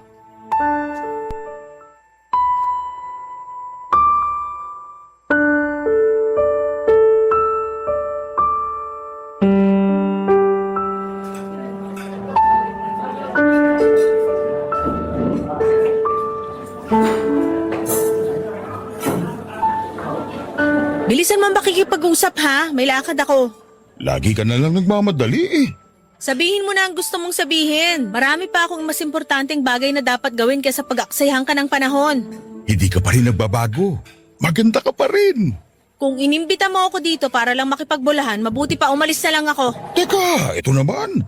Maupo ka na. Promise, bibilisan ko para hindi ka mainip. Umayos ka kasi. Wala akong balak makipaglandian sa'yo ngayon. Sa totoo lang, ang gusto ko lang naman humingi ng tawad. Nung iniwan mo ko at hindi pinakinggan ang paliwanag ko, pinilit nila ako makisama kay Mila dahil nga nabuntis ko siya. Pero saglit lang kami nagsama, hanggang maipanganak lang namin si Agnes. Nang ibang bansa si Mila, iniwan niya kami ng anak namin. Ako na nagpalaki sa kanya. May trabaho na siya pero hanggang ngayon, kasama ko pa rin siya sa bahay. Bakit kanya iniwan? Nakita niya ba kagad na manloloko ka talaga? Hindi. Dahil alam niya na hindi ko siya mahal at hindi ko siya kayang mahalin. Alam niya na ikaw talaga ang mahal ko. At sumama lang ako sa kanya dahil sa bata at para iligtas siya sa kahihiyan. Napakasama mo din talaga, no? Naaawa ako sa anak mo. Lumaki siyang walang ina dahil sa pagiging selfish mo. Oo, tama ka. Selfish ka ako. Pero anong gagawin ko? Hindi ko siya mahal eh. Hindi mo pala siya mahal, bakit mo pinakialaman? Yan ang hirap sa inyong mga lalaki eh. Hindi nyo iniisip kung may masasaktan kayong tao. Ang mahalaga sa inyo, mairaos yung inik nyo sa katawan. Wala akong ibang minahal kung hindi ikaw. Sobrang saya ko na makita kita. Matagal kitang hinanap. Pero naging mailap ka. Kung pinakinggan mo lang sana ang paliwanag ko, hindi sana tayo naging ganito. Kung pinakinggan ko ang paliwanag mo, malamang hiwalay na rin tayo. Wala kang pakialam kung may nasasaktan ka o wala. Halos ikamatay ko yung ginawa mo, no? Hindi mo alam kung anong pinagdaanan kong hirap para malampasan ko lahat ng sakit na ginawa mo. Tapos ngayon nandito ka? Sasabihin mong ako pa rin ang mahal mo? Palagay mo paniniwalaan kita? Nagsasabi ako ng totoo. Saksi ang anak ko. Wala akong inilihim sa kanya. Hindi ko rin naman gusto lumaki ang anak ko na walang ina. Pero mas gugustuhin ko na ang ganun kaysa magsasama kami at araw-araw na mag-aaway. Hindi ko alam kung maniniwala pa ako sa sinasabi mo. Basta galit pa rin ako sa'yo at hindi ko pa rin makakalimutan ang ginawa mo. Kaya nga humingi ako ng tawad sa iyo eh. Sabihin mo lang sa akin kung anong dapat kong gawin para mapatawad mo ako. Wala kang dapat gawin. Layuan mo ako at huwag ka na magpapakita uli sa akin. Yun lang. Hindi ko gagawin yan. Ngayon para nakita na ulit kita. Hindi ko nasasayangin ang pagkakataon na to. Masasayang lang ang panahon mo. Hindi ako susuko. Liligawan kita hanggang sa mapatawad mo ako. Ang dami mong sinasabi. Hindi na ako magtatagal. Marami pa akong gagawin. Mauna na ako sa'yo. Papa Dudut, tinutuon ni Leonardo ang panliligaw sa akin pero ilang beses ko siyang tinanggihan dahil ayoko nang maulit ang nangyari dati. Ayoko nang masaktan muli at iniwasan ko siya at sinabihan ko ng pagbabanta, Papa Dudut. Nagsabi din po ako sa mga kasamahan ko sa trabaho na kapag hinanap ako ay sabihin na wala ako. Nasa meeting o bahala na silang magdahilan. Pero talagang matyaga si Leonardo. Parang noong unang nanligaw siya sa akin at hindi niya ako tinigilan. Makulit si Leonardo, kilala ko siya at hindi niya talaga ako titigilan. Kaya nag-decide ako na harapin na lamang siya at ipamukha sa kanya ang maling ginawa niya sa akin. Panahon na rin siguro para matutunan kong harapin ang sakit na dulot ng ginawa niya sa akin noon. Matagal ng panahon na kinimkim ko sa dibdib ang galit na yon at siguro ay mas magiging magaan ang pakiramdam ko kapag natutunan ko na kung papaano palayain ang galit sa puso ko. Aaminin ko nung una ko siyang makita, Papa Dudut, ay nandun pa rin ang pagmamahal ko sa kanya. Napalitan lang siguro ng galit kaya hindi ko napansin na may puwang pa rin siya sa puso ko. At kung totoo ang sinasabi niya na ako lamang ang babaeng minahal niya ay ganon din ako, Papa Dudut. Siya lang din ang lalaking minahal ko. At palagay ko'y wala ng ibang mamahalin pa kundi siya lamang, Papa Dudut. Ang lalaking matagal ko nang kinainisan pero mahal na mahal ko pa rin. Barangay Love Stories. Barangay Love Stories. Aaminin ko na unti-unti ay nababawasan ang galit na nararamdaman ko sa kanya. Pero hindi pa rin sapat yon para matanggap ko siya. Natatakot pa rin ako na baka maulit ang ginawa niya sa akin noon at baka kapag niloko niya akong muli ay hindi ko na makayanan pa. Baka tuluyan na akong mawala sa katinuan. Sa araw-araw na pangungulit sa akin ni Leonardo ay parang nanariwa sa akin ang nakaraan. May kung anong bumubulong sa puso ko at nakakaramdam muli ako ng kilig at bumabalik ang pamilyar na pakiramdam sa akin. Nakakatulog na ako minsan na may ngiti sa labi at magaan na rin ang bawat gising ko sa umaga. Nagtataka ako sa sarili ko dahil galit pa rin dapat ako sa kanya, pero bakit sayang nararamdaman ko? Bakit napapangiti na naman niya ako at nagugulo na naman niya ang nananahimik kong mundo? Hindi ko alam, Papa Dudut, pero nakaramdam muli ako ng takot. Takot na baka kapag pinagbigyan ko na naman ang puso kong mahalin siya ay masaktan akong muli. Pero sutil din ang puso dahil parang sa kabila ng sakit na ginawa niya sa akin ay gusto ko na ulit siyang mahalin anuman ang kahinatnan nito. Pero noong nasa punto na ako na handa na ako magpatawad ay saka naman sumulpot ang anak niya para siraan ang ama niya sa akin. Kaya nagdalawang isip ako kung tatanggapin ko ba siya o maniniwala ako sa anak niya.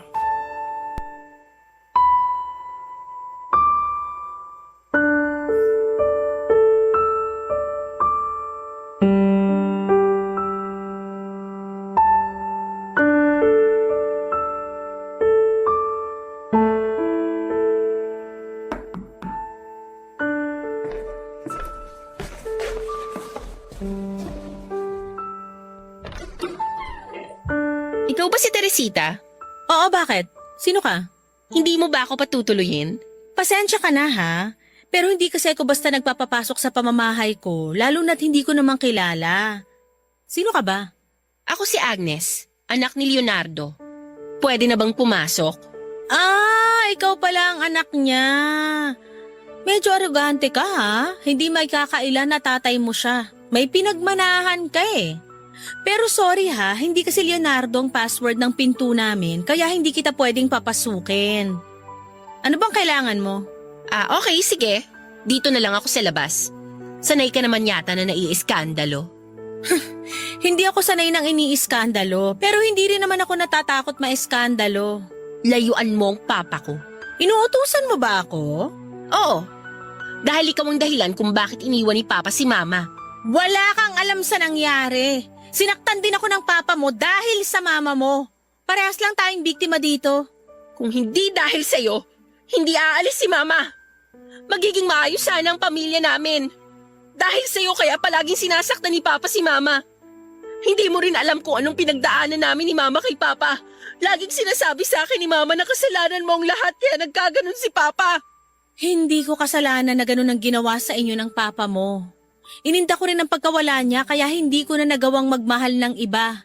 Kaya wag mo akong sisihin sa nangyari sa inyo. Kung nasaktan ka niya, bakit nakikipagmabutihan ka uli sa kanya? Wala kaming relasyon ng papa mo. Hindi pa ako nasisiraan ng bait para patulan ko siya uli. Wala pa? Bale, magkakaroon pag tumagal? Ganon? Alam mo bang may karelasyon ng papa ko ngayon? Matagal na sila. Sinabi niya ba sa'yo? Hindi lang ikaw ang babaeng niloko niya at sinaktan. Kaya kung ayaw mo mapabilang sa kanila, makipaghiwalay ka na sa kanya. Walang hiwalayang magaganap dahil wala nga kaming relasyon ng papa mo.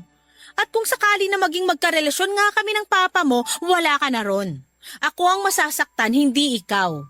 Alam ko naman na sinasabi mo lang yan sa akin para iwan ko papa mo. Bahala ka kung ayaw mong maniwala, pero babaero si Papa.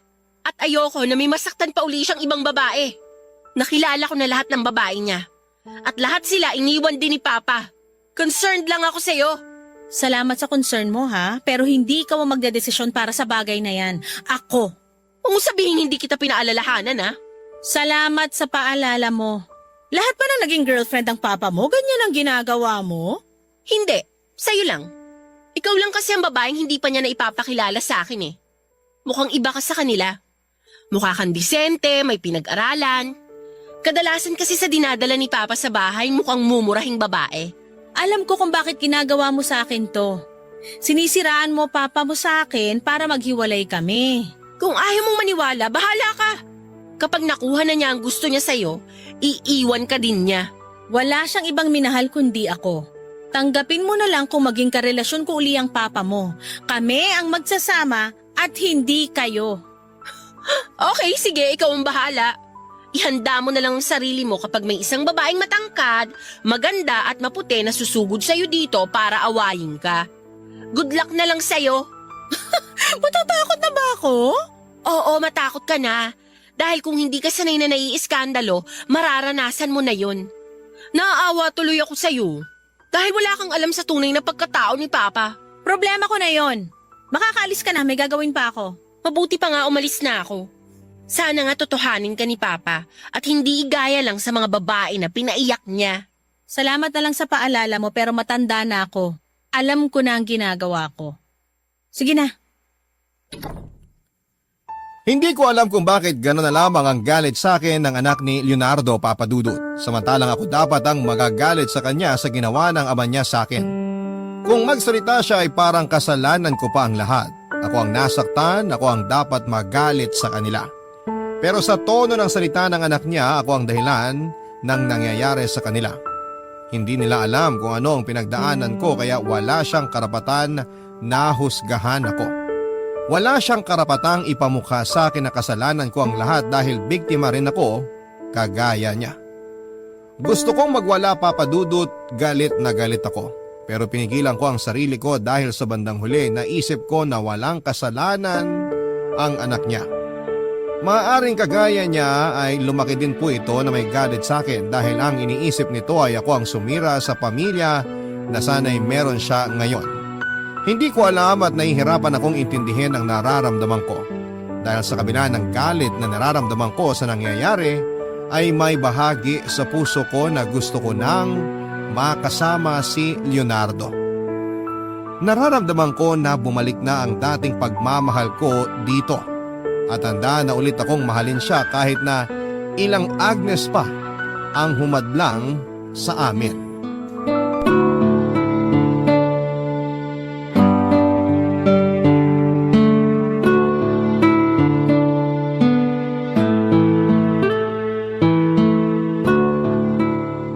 Pumapayag na ako na maging kasintahan ka uli. Talaga? Salamat! Hindi ka magsisisi. Ipinapangako ko. Sana lang hindi na uli maulit yung ginawa mo sa akin. Dahil kapag niloko mo uli ako, malilintikan ka na talaga sa akin. Umasa ka na hindi na kita muling sasaktan. Iingatan ko ang puso mo. Magiging mabuti akong kasintahan. Pangako! Huwag kang mangako. Sinasabi ko sa'yo baka pag ginago mo uli ako, ipabubugbog kita sa mga tambay dyan sa kanto. Teka, paano pala ang anak mo? Siguradong hindi niya magugustuhan kapag nalaman niya ang tungkol sa atin. Huwag mo siyang alalahanin. Mauunawaan din niya ang lahat. Malaki na siya. Ang mahalaga ngayon ay ikaw at ako. Hindi pwedeng hindi ko siya dapat alalahanin dahil pumunta siya dito at kinausap ako. Pinalalayo niya ako sa'yo. Iniisip ko tuloy ngayon kung tama ba na makipagmabutihan pa uli ako sa'yo. Kinausap ka niya? Bakit hindi mo kagad sinabi sa akin? Huwag mo siyang pansinin. Ganun lang ang anak ko. May pagkasilosa kasi yun at ayaw na nababaling sa ibang atensyon ko. Hayaan mo't kakausapin ko. Hayaan mo na. Siyempre nasanay yung bata na kayong dalawa lang lagi ang magkasama kaya siguro nagulat. Pasasaan ba't magiging okay din naman kaming dalawa? Huwag na natin siyang madaliin tungkol sa atin. Ang mahalaga, maayos na tayo. Hindi na siya bata. May boyfriend na nga siya eh. Kaya dapat mauunawaan niyang nararamdaman ko. Kakausapin ko siya. Mas maganda siguro kung formal kita ipakilala sa kanya para mas makilala ka niya. Wag na muna, saka na lang. Tama ka, mauunawaan din niya tayo. Hayaan mo at kapag maayos na ang lahat, kakausapin ko siya ng masinsinan. Wala kasi siyang kinalakihang ina, kaya siguro ganyan siya. Sige, ikaw bahala. Ipapaubaya ko na sa iyo ang tungkol sa bagay na yan. Teresita. Oh. Pwede na ba kita uling tawaging mahal? Oo naman, mahal. Ay, matagal na panahon ko din na hindi naramdaman ng ganitong klase ng saya. Yun! Ako din, mahal ko. Yan din ang nararamdaman ko ngayon. Babawiin natin ang mga panahon na sayang natin. Pero alam mo, sa totoo lang, may takot pa rin ako. Pero mas lamang ang saya. Kaya siguraduhin mo lang na hindi mo na talaga ako lolokohin, ha? May kalalagyan ka talaga sa akin. Oo naman, mahal ko. Umasa ka na hindi na ako titingin sa ibang babae at hindi na rin ako titikim ng iba. Magsasabi na ako sa'yo para kung hindi ka papayag makapag-sex sa akin, di magpapaalam mo na ako sa'yo na titikim ako ng iba para may basbas mo. Subukan mo. Biro lang. Ang akin naman kung makakalusot lang. Baliw. Basta kung may gusto ka, sabihin mo sa akin. Huwag kang mag-alala, ihahanda ko ang sarili ko para dyan. Kahit maghapon pa at ihilang ang pahinga. Kung yun lang naman ang paraan para hindi ka na magloko, ibibigay ko na sa'yo. Talaga? Ops! Teka, hindi ko sinabi ngayon ha. Umayos ka. Kung makakalusot lang, ito naman. Che, pero alam mo mahal, hindi ko na naisip na darating pa tayo sa ganito. Imagine, mahigit 20 years tayong hindi nagkita, ni hindi tayo nag-usap. Pareho tayong hindi nagmahal ng iba, tapos ngayon eto, magkasama na uli tayo. Ang saya, di ba? Tama ka, mahal. At wala akong hindi gagawin para lamang mapasaya ka. at makabawi sa mga nagawa kong pagkakasala sa'yo. Salamat mahal sa muling pagtanggap sa akin ha. I love you. Pakis nga. I love you too, mahal. Naging masaya ang pagsasama namin, Papa Dudut. Walang kasing saya. Ni hindi sumagi sa isipan ko ang mga sinabi sa akin ng anak niya at sa pagkakataong ito ay walang takot kong ibinigay ang sarili ko kay Leonardo. Hindi na ako natakot ipadama sa kanya ang pagmamahal ko. Hindi ko na inisip ang tungkol sa anak niya. Nagsama kaming dalawa pero hindi kami nagpakasal. Nagalit lalo sa akin ang anak niya at napansin ko na nakikipagkompetensya ito sa akin pagdating sa ama niya. Madalas po itong gumagawa ng eksena para lamang pumunta sa kanya ang tatay niya at minsan ay napipiko na rin po ako pero pinipili kong magpasensya. Pinipilit kong unawain ang kagaspangan niya. Alam kong naapektuhan na rin si Leonardo sa nangyayari. Madalas ko po itong nakikitang tahimik at umuwi na rin po ito ng lasing. Nagiging bugnutin at parang laging aburido. Napapansin ko rin na palihim siyang nakikipag-usap sa telepono at hindi ako nagtatanong kung sino ang kausap niya, Papa Dudut. Anak niya siguro ang kausap niya at ayaw nang iparinig sa akin para maiwasan ang gulo. Ilang buwan pa lamang kaming magkasama ni Leonardo nang mabuntis ako. Hindi ko alam kung ano ang nararamdaman niya noong sinabi ko sa kanya ang pagdadalang tao ko. Parang wala siyang emosyon. Hindi ko alam kung masaya ba siya o hindi. Taliwas sa pakiramdam ko ang saya, Papa Dudut. Sa maikling panahon na magkasama kami ay malaki ang pagbabago sa ugali niya. Nahirapan ako mag-adjust, lalo na at bago lamang sa akin ang ganitong sitwasyon. Tapos madadagdagan pa kami. Nasanay kasi ako sa buhay na mag-isa at walang nag-aalala sa akin o nag-uutos kung ano ang dapat kong gawin. Nasanay ako na ako ang pinagsisilbihan. Kaya hirap na hirap ako dahil sa bahay ako ang gumagawa ng lahat ng bagay. Ako ang nagsisilbi sa kanya at hindi ko alam kung hanggang saan ko kayang sakyan ang ipinapakita niyang panlalamig sa akin. Doon ay biglang pumasok sa isipan ko ang maputi, matangkad at magandang babae na sinasabi ni Agnes. Barangay Love Stories. Barangay Love Stories. Dali ni Leonardo ay naramdaman ko din na parang balisa siya palagi at parang may inililihim. Palagi siyang galit at madalas na rin kaming nag-aaway. Palihim ko po siyang sinubaybayan at madalas kasi kapag umaalis siya o ginagabi siya ng uwi ay anak niya ang ginagawa niyang dahilan. Nagkaroon ako ng pagdududa. Gusto kong malaman kung talaga bang ang anak niya ang dahilan. Kung bakit nagbago ito sa akin sa maikling panahon lamang. Maraming tanong ang pumapasok sa isipan ko, ano nga bang dahilan ng pagbabalik nito sa akin. Tama siguro ang anak niya. Gagawin lang din akong babae nito gaya ng ibang babae na nagdaan sa buhay nito. Tanga lang ba talaga ako na nagpauto muli sa lalaking ito? Hindi ako nagkamali, may babae si Leonardo. Maganda ito, matangkad at maputi na gaya ng sinasabi ni Agnes. Mukhang palaban ang babae at hindi basta magpapatalo. Ewan ko pero biglang bumalik ang pamilyar na sakit 20 taon na ang nakaraan. Mas masakit, mas nakakagalit.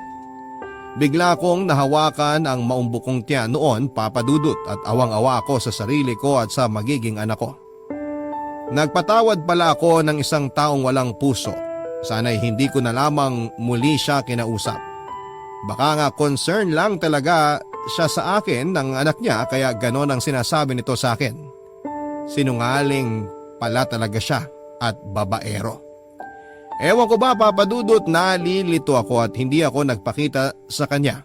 Hinintay ko siya sa bahay at kinontrol ko ang galit ko at pakikinggan ko ang kasinungalingan niya sa huling pagkakataon.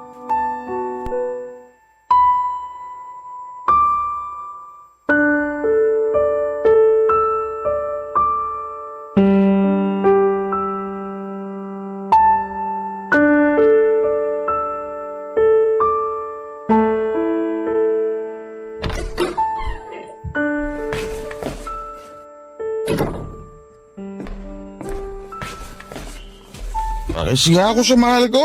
Huwag mo nga akong mahalik-halikan. Oh, sungit ah. Teka, bakit hindi ka pa natutulog? Saan ka galing? Saan ako? Nagkayayaan kami ng boyfriend niya. Nagkasarapan kaya hindi kaagad ako nakauwi. Kumain ka na ba? Huwag ka nang magsinungaling. Sinundan kita kanina. Alam ko kung saan ka galing. Uy, alam mo naman pala bakit nagtatanong ka pa? Ang kapal ng mukha mo? Tinanggap kita dahil akala ko mahal mo ko? Tama palang anak mo. Hindi ako dapat nagtiwala sa'yo. Hayop ka! Aray! Teka! Ano ba? Napakataas mo kasi! Akala mo lahat ng tao sasambahin ka! Kaya nung nakita kita ulit, na-challenge ako. Sinabi ko sa sarili ko na mapapasahin ka ulit. At eto, nangyari naman, di ba? Naging akin ka. Magkakaanak pa nga tayo. Dapat nga magpasalamat ka pa sa akin dahil hindi ka natatanda mag-isa. Binigyan na kita ng anak. Aray! Masakit na, ha? Wala kang kasing sama! Akala ko mahal mo ako! Hindi kita mapapatawad! Oo, masama ako pero kasalanan mo yan eh. Iniwan mo ako sa isang pagkakamali ko lang. Hindi mo ako pinakinggan. Alam mo naman kung gaano kita kamahal noon, hindi ba? Sinira mo ang buhay ko! Sinira ako ang buhay mo? Ako pa talagang sumira sa buhay mo, ha? Ako na ang niloko mo? Ako pa ang sumira sa buhay mo? Ikaw ang sumira sa buhay mo? Ako ang niloko mo? Ako ang sinira mo ang buhay? Tinanggap kita dahil akala ko mahal mo talaga ako. Yung pala, ginagantihan mo lang ako dahil sa pag-iwan ko sa'yo. Anong gusto mo? Magpakasaya ako nung oras na niloloko mo ako? Ang kapal ng mukha mong hayop ka! Hayop ka! Lumayas ka dito! Layas! Ano ba? Tama na! Nasasaktan ako! Hindi ko naman nakalain na papayag ka makisama sa akin kahit hindi tayo kasal! Napakataas kasi ng tingin ko sa'yo! Tapos madali ka lang pala makuha! Hindi mo alam kung gaano kasakit ang ginawa mo sa akin! Wala kang kasing sama! Umalis ka na! Bago pa lang naging tayo, may girlfriend na ako. Mahal ko siya. Ang bala ko lang naman talaga pag nakuha kita, iiwanan na kita.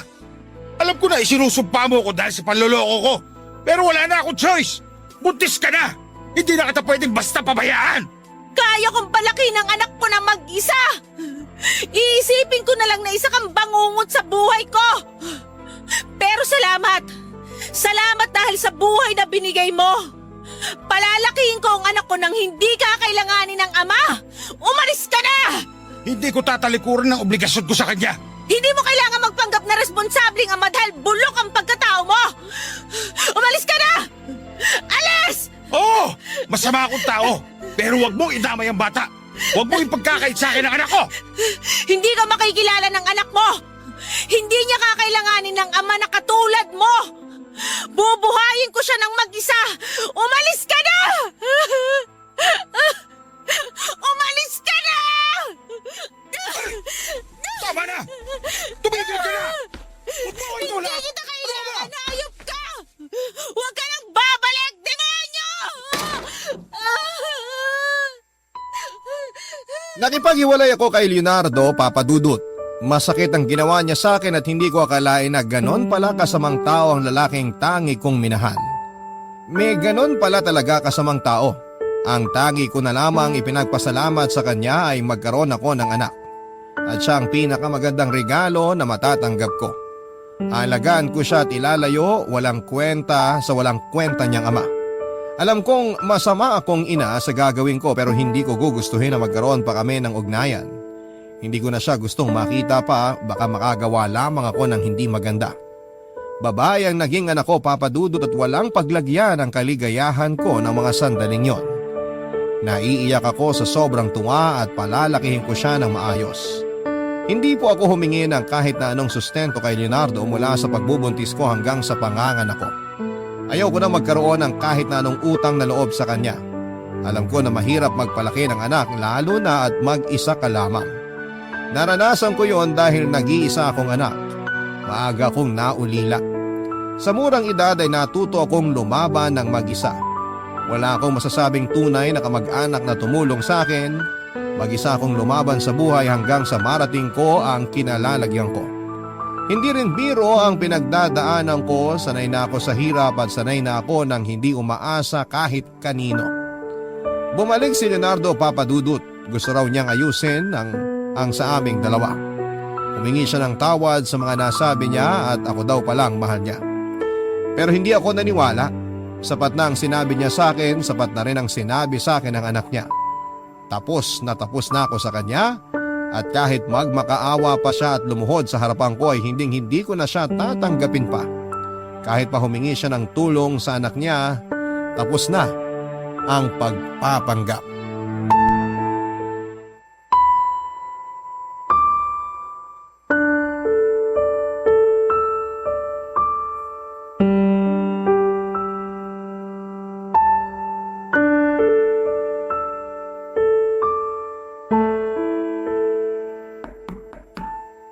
Sino yan? Si Agnes! Sandali lang.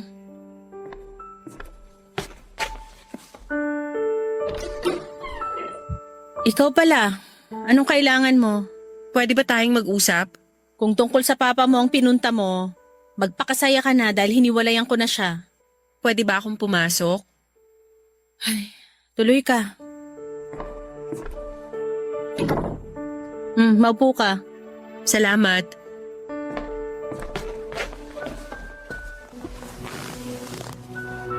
Ano pa bang kailangan mo? Kung hinahanap mo ang papa mo, wala siya rito. Doon mo siya hanapin sa babae niya. Hindi ako pumunta rito para kay Papa. Gusto ko lang makita ang kapatid ko. Natutulog siya. Ano ba talagang pakay mo dito? Sabihin mo na, marami pa akong gagawin. Wala akong panahong makipag-away sa'yo. Nag-usap kami ni Papa. Pinapunta niya ako dito para pakiusapan ka na tanggapin ang sorry niya. Ayokong gawin to, pero ayoko rin na may isa na naman bata na matulad sa akin. Hindi matutulad sa'yo ang anak ko dahil palalakihin ko siya sa pagmamahal. Hindi ko kayo gagambalain ng ama mo. Tama na ang sakit na ginawa niya sa akin. Binalaan na kita, di ba? Pero hindi ka nakinig. Aaminin ko wala talaga akong ginustong babae para sa papa ko. Pero sa lahat ng babaeng nagustuhan niya, ikaw lang ang binalaan ko. Ayokong magaya ka rin kay mama. Grabe ang pagdurusa niya sa piling ng papa ko. Salamat sa concern mo pero hindi may babalik ng mga sinasabi mo ang desisyon ko na iwan ng papa mo. Sa maniwala ka at sa hindi, mas gusto ko na layuan mo na lang si Papa. Nakita ko kung gaano ka kabuting tao. Hindi mo deserve ang lalaking gaya niya. Ay, salamat. Tama ka, hindi siya karapat dapat mahalin. Wala siyang kasing sama. Sa totoo lang nalulungkot ako dahil sa nangyayari. Pero mabuti na rin na hindi mo nabalikan si Papa. Marami namang single mom dyan na naging successful nang hindi kinailangan ng asawa. Si Mama, mas pinili niyang iwan ako kay Papa. Alam daw kasi niya na kahit babaero si Papa, pagdating sa anak mabait siya. Napatunayan ko naman na totoo. Pero hindi naman sapat na dahilan ng pagiging mabuti niyang ama para maging masaya ako. Dapat alam din niya kung paano irespeto, pahalagahan at mahalin ang karelasyon niya. Ngayon nakikita ko na kung paano ka pinalaki ng papa mo. Noong una nababastusan ako sa'yo. Para kasing pinalaki ka ng walang respeto sa mas matanda sa'yo kung magsalita ka. Kinailangan ko lang kasing gawin yun. Lahat kasi ng babaeng ipinapakilala sa akin ni Papa. Kung hindi walang modo, ang lalaswa manamit. Ibinabagi ko lang naman ang ugali ko sa kaharap ko. Kaya pala ganun kabastos ang pakikipag-usap mo sa akin nung una. Pasensya ka na ha, pero hindi ko na talaga kayang pakisamahan ng papa mo. Lilipat na rin kami para wala ng gulo. Pwede ko bang malaman kung saan ka lilipat? Pasensya na pero mas maganda na hindi na tayo magkaroon ng komunikasyon pagkatapos nito. Para pare-pareho na tayong matahimik. Ikaw ang bahala. Pero pwede ko bang makita man lang ang kapatid ko bago kayo umalis? Oo naman. Halika sa kwarto.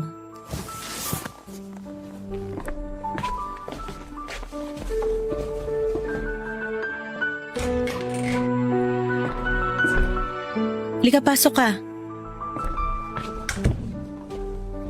Ang ganda naman ng kapatid ko. Salamat ah. Sana kapag malaki na siya, magkaroon ng pagkakataon na magkakilala kami. Huwag kang mag-alala. Darating din tayo dyan. Sa ngayon, ganito na lang muna tayo. Salamat. Pwede ba kitang tawaging tita? Oo naman. Salamat tita. Walang anuman. Basta palagi kang mag-iingat at alagaan mo ang papa mo. Ikaw nang bahala sa kanya. Opo tita. Hayaan nyo. At sasaktan ko na si Papa kapag nagpasaway pa. Mabuti pa dito ka na kumain. Mabuti pa nga po, tita. Para hindi na ako magluluto pag uwi. Makatipid naman ng isang tanghalian. At pwede rin hanggang hapunan. Bahala na si Papa sa buhay niya.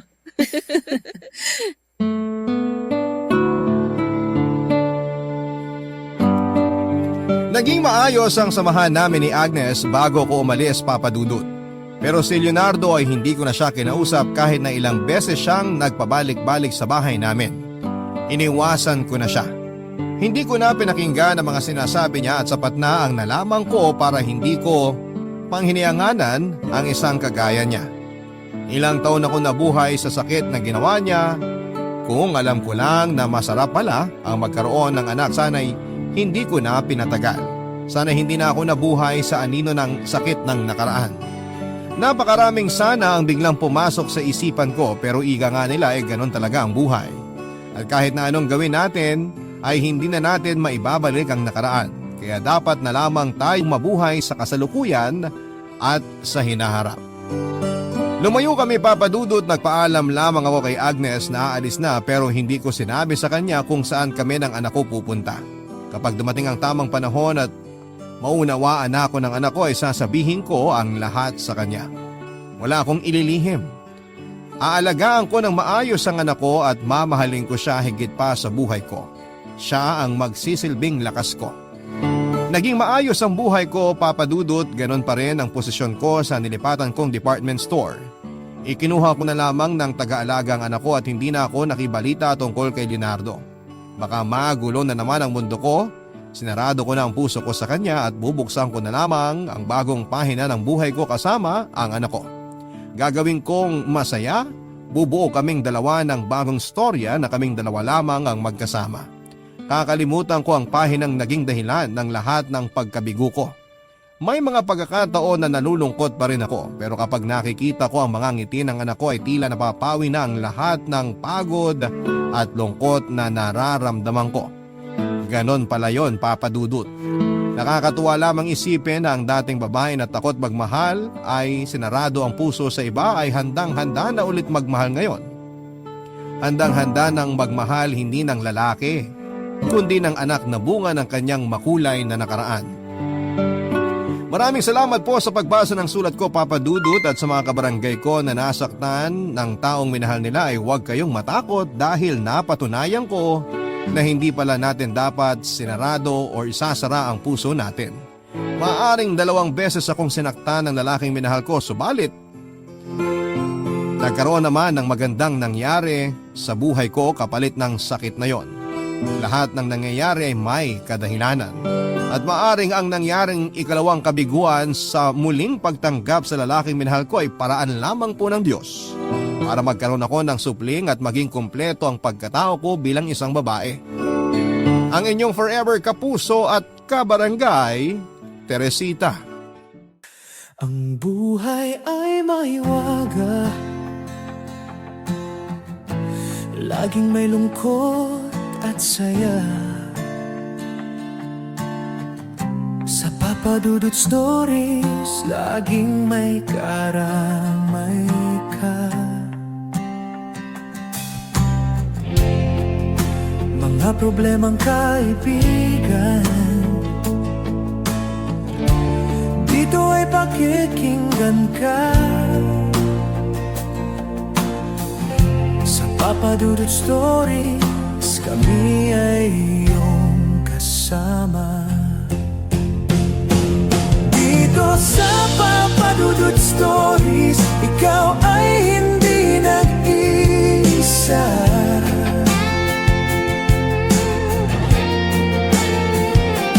Dito sa Papa Dudut Stories, may nagmamahal sa'yo.